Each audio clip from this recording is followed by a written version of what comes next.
YSR Congress party నాయకుడు అంబటి రాంబాబు చేసిన అనుచిత వ్యాఖ్యలపై ఎమ్మెల్యే సోమిరెడ్డి చంద్రమోహన్ రెడ్డి నిప్పులు చెరిగారు. రాజకీయాల్లో విధానపరమైన విమర్శలు చేయడం సహజమని, కానీ కన్న తల్లిదండ్రులను, కుటుంబ సభ్యులను మధ్యలోకి లాగటం అత్యంత నీచమైన చర్య అని మండిపడ్డారు. నెల్లూరులో జరిగిన మీడియా సమావేశంలో సోమిరెడ్డి మాట్లాడుతూ అంబటి రాంబాబు వాడిన భాష సభ్య సమాజం తలదించుకునేలా ఉందన్నారు. ఇలాంటి నీచమైన వ్యాఖ్యలు చేసిన వారిపై చట్టాలను పక్కన పెట్టైనా సరే చెట్టుకు కట్టేసి కొట్టే పరిస్థితి వస్తుందని ఆయన తీవ్రంగా హెచ్చరించారు. బ్యానర్లని పుడింగే రౌడీనా దాన్ని మా వాళ్ళు అడ్డుకున్నారు, తెలుగుదేశం వాళ్ళు. దానికేంటి నీ భాష ఏంటి? నేను ఒకటే చెప్తున్నానయ్యా, తల్లిదండ్రుల భాష వాడేటప్పుడు పొలిటికల్ అటాక్స్ తీవ్రంగా ఒకరికొకరం చేసుకుంటాం.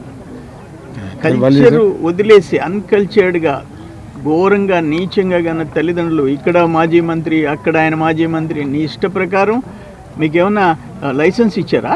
వైసీపీ పార్టీ ఏమైనా మాట్లాడొచ్చని మమ్మల్ని మాట్లాడండి, డైరెక్ట్గా పొలిటికల్గా మమ్మల్ని అటాక్ చేయండి. మా తల్లిదండ్రులు ఏం చేశారు, చంద్రబాబు నాయుడు తల్లిదండ్రులు ఏం చేశారు?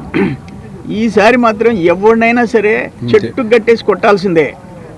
ఎవడు రాజకీయాల్లో ఉండి ఎవడైనా నీచంగా కుటుంబ సభ్యుల్ని, తల్లిదండ్రులని కన్నా నోరు తెరిచి వాగేస్తే చెట్టు గట్టేసి కొట్టాలా.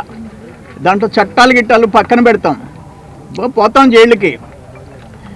కానీ ఇది భరించడానికి విషయం.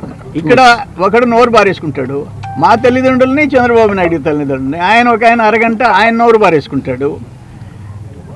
ఇది అన్టాలరబుల్, ఇది సహించరాని విషయం.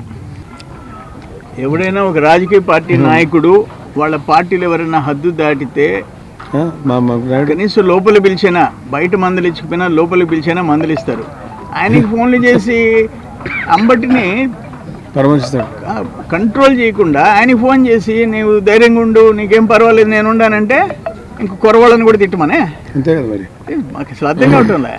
యథారాజా అంటే ఆయన రాజు జగన్మోహన్ రెడ్డి ఎట్టున్నాడు, ఆయన అనుచరులు కూడా అట్టే తయారైనారు. నీచమైన కట్ట తయారైపోయింది.